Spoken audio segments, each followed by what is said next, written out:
Hello, folks. Welcome to another edition of Inside the Marble Palace, Post Media's podcast on the Saskatchewan legislature. I'm Murray Mandryk, political columnist for the Regina Leader Post. Joining me, as always, Arthur White-Crummey, our reporter from Leader Post, Star Phoenix, covering the legislature. And we are honored to have with us today Adam Hunter, CBC political affairs reporter. Tell us what you were doing this morning, Adam.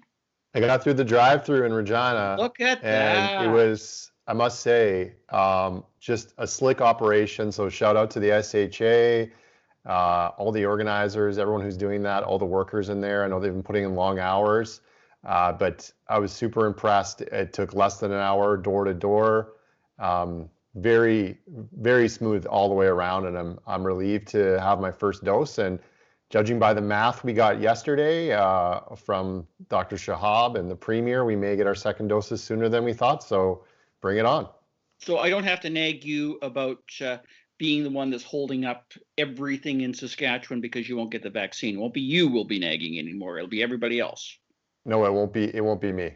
Great. Arthur, was it as slick yesterday in terms of the Premier's announcement related to the rollout plan for reopening Saskatchewan that is largely based on vaccines and maybe not enough of other things? So tell us, in rough terms, I guess, for those who might have missed it, what is the plan and when will we be reopening what and what does it depend on?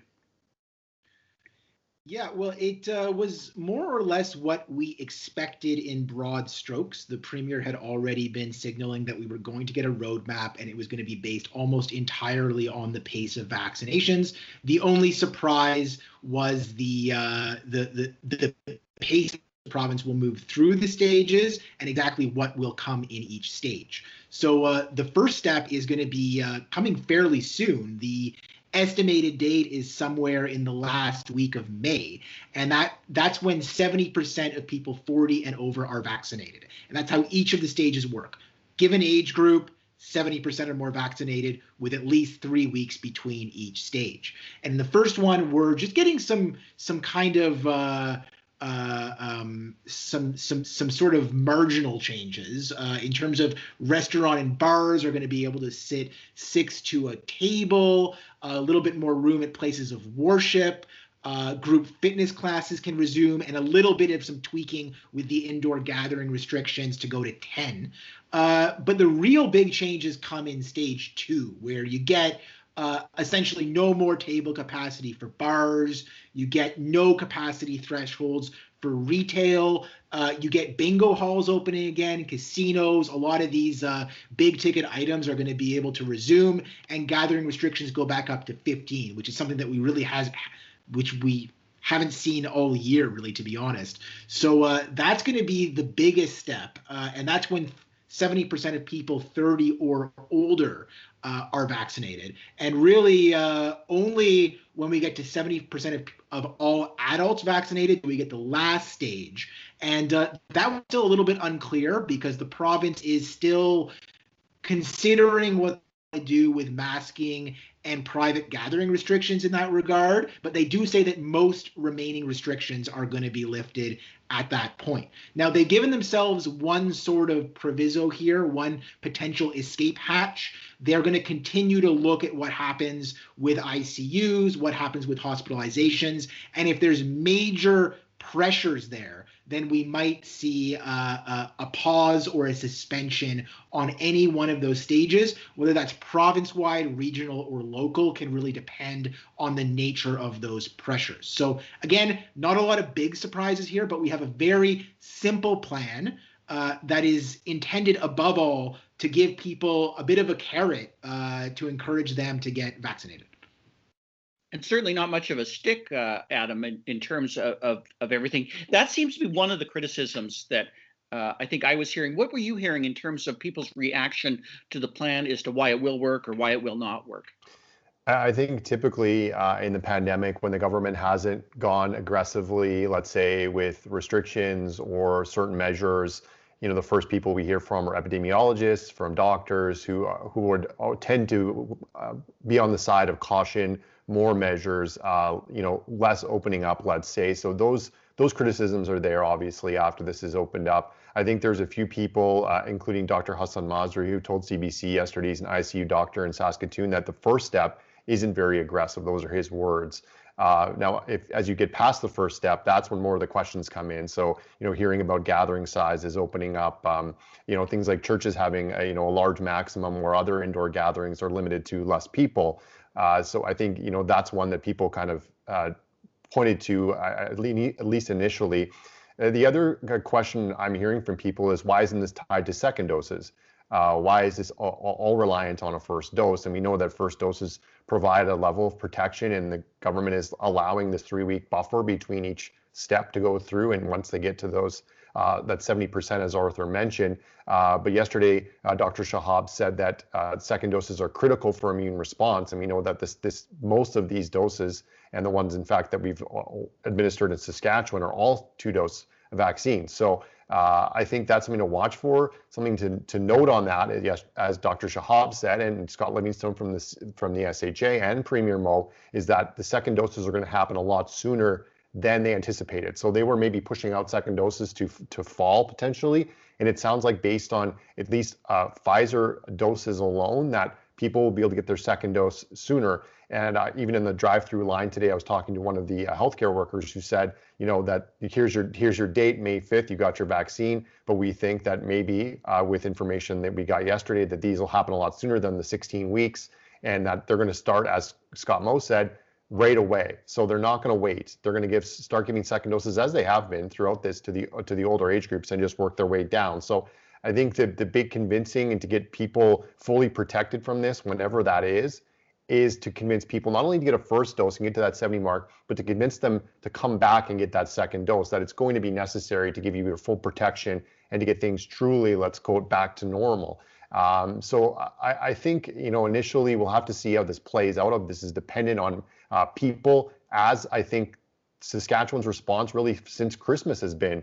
It's been individual focused. You have to follow public health orders. It's kind of put on the shoulders of everyone in Saskatchewan. And again, Premier Scott Moe saying, get off the fence, get your vaccine. It's an easy decision. And I think that's where this has been put, as you said, the carrot has been put to people. They want the people to get the vaccine, and that's the incentive. Is you want to have gatherings, you want to go to a football game, you want to have a wedding, then you have to go get your vaccine. You have to get a certain number of people vaccinated. Arthur, one thing Adam mentioned is the contradictory messaging, and I think we heard a little bit more of that, at least in terms of what Dr. Shahab was saying about the need for us to be patient with this vaccine, and in essence, I believe he said something to the effect that we're really not all safe until most of the world is vaccinated. Is this another one of those problematic situations where we're kind of getting a bit of a contradictory message from Dr. Shahab versus Premier Moe? Or in some ways, maybe it's a good thing, because it supplements Premier Moe's message that getting vaccines is pretty crucial right now, and that's where we really need to be right now. What was your take in terms of what you heard and how people might interpret that, and how they are interpreting that? Yeah, my take was sort of perhaps Premier Moe is using a somewhat different approach to guide his planning here than some public health experts might. He says he's very focused on what's happening in other countries, instead of looking at modeling, instead of necessarily looking at risk. He's looking at what has worked elsewhere, particularly in the United Kingdom. Again and again, he said the United Kingdom began their reopening plan at exactly the same stage of vaccination that Saskatchewan is now at, and we are going to follow a similar path to them. It's worked for them. We expect it'll work for us. That's largely true. The United Kingdom has rolled out a reopening plan that's fairly ambitious and that does essentially follow the pace of its vaccine plan. There are a few notable differences. The UK plan had 5 weeks between its stages, whereas we have a minimum of 3. Further, they were in a much heavier lockdown at the time that they started their plan than Saskatchewan now is. They're also an island, whereas we have Alberta, which is the province and actually the jurisdiction with the highest amount of cases and probably soon hospitalizations in all of North America. So there's kind of a different dynamic at play there. Furthermore, the United Kingdom isn't done yet. So we don't essentially know how this is going to end. It looks good. They have reduced their daily cases by about 5-fold according to their 7-day average. So it seems like you can move fairly aggressively in this reopening, and even before you've vaccinated enough people to get herd immunity and still bring cases significantly down. So if Saskatchewan follows the path of the United Kingdom, like Scott Moe is hoping, then then this should work well. But if we follow we have to keep in mind that we're not doing precisely what federal modeling has suggested that we should do. Adam, the Premier loves to talk about other places, and he did yesterday in terms of Israel and what's happening in the United Kingdom. And he loves to talk about our neighbors, at least the neighbors to the south in North Dakota, where they've had some success. But Arthur makes a great point. He's not really talking right now about Alberta and what's going on there and why we should be so concerned about the transmission in Alberta. Let's explore that for a moment, because I seem to recall a fair number of outbreaks last year in La Loche, on the Hutterite colonies, that all started at events in Alberta. And because we have such open borders, people do flow back and forth. This doesn't seem to be something that Premier Scott Moe particularly wants to talk about at this particular time. Can you tell us what he had to say when that issue was being addressed? Yeah, we asked him this week about, border closures or restrictions or travel quarantine like we've seen in Manitoba, and he dismissed it. The first time we talked about it, saying it hadn't been brought up with public health. It was asked again, and Dr. Shahab seemed to echo Premier Moe's point about the importance of it. Almost like camaraderie. Really, the comment he made about looking out for each other and not maybe shunning your neighbor if they're going through a tough time, which is not what people that are pulling for some sort of travel restriction to Alberta or to and from Alberta want to hear. But we haven't seen that at all throughout the pandemic. When Manitoba was higher than Saskatchewan, Manitoba actually put in a border travel requirement or quarantine requirement, and Saskatchewan never did that. So I can't say I'm surprised that this isn't being put in place. But as you mentioned, Murray, Alberta is I think last look double the daily rate of cases to Ontario. And it is the hardest hit place right now in North America, apart from parts of Mexico. So I think we have to really keep an eye on what's happening in Alberta. Obviously, Alberta's Premier announced many more restrictions and online school, different things that are coming into effect right away to try and stem these numbers. Alberta recognizes Alberta's problem right now. So I guess the question is, what isn't being a good neighbor right now sort of also recognizing that problem and maybe saying, look, we're going to support you, but we're going to support you because we have Mother's Day coming up. We have May long weekend coming up where Albertans come and fish, they camp, they open up their cottages because a lot of them own them here. A lot of them come home to visit family and friends. Isn't the good neighbor thing right now being the good neighbor thing that you had to do with Manitoba, which is basically shut down those borders to keep things isolated in terms of COVID cases? Saskatchewan has never made this a sort of a priority. They've always said, to recommend against non-essential travel, but saying, essential travel, work travel. They mentioned Lloydminster and other border communities as being crucial, people that work back and forth. And you got to remember, I think as well, in this case, that Premier Moe and Premier Kenney are quite aligned. They're by all accounts, pretty close, and They're aligned on a lot of issues. They frequently make announcements jointly and speak to the same points. So, I think it would be, fairly substantial for Premier Moe to come out and say, we're closing the border to Alberta. That would be, politically would be definitely a turn that we haven't seen, even if it may be, recommended. But the fact that Dr. Shahab and other public health officials who Premier Moe says haven't raised this with him, and yesterday Dr. Shahab, I think, was pretty clear saying that this isn't something he's prepared to recommend at this point, and hoping that Alberta's cases go down. But, I think getting back to what we talked about a second ago, Saskatchewan is reopen plan is based solely on vaccination rates. Arthur mentioned about hospitalizations, ICU admissions, but there's nothing really in there solid that says if we hit a certain marker, we're going to shut down or we're going to reduce things. It's been as it has been this whole time, left up to a week by week or month by month decision where they look at the cases, they look at the ICUs, and they say, okay, Regina, ICUs are out of control. We need to do some extra measures. Saskatoon, cases are going up, but we're not going to do anything about it right now. So that's one thing I think that also needs to be mentioned in this is if we do see importation from Alberta, will that even affect the reopen plan, or will they stick to this vaccination guide? I think that's something that people need to keep an eye on and remember. This reopen plan is solely based on targets for vaccination rates and not targets for hospitalizations or case numbers, even though it's sort of implied that those will be watched and tracked. What are you hearing, Arthur? How critical is the concerns being raised, particularly by ICU doctors, and certainly that's been a big issue in Regina, related to this still not doing enough to increase cases and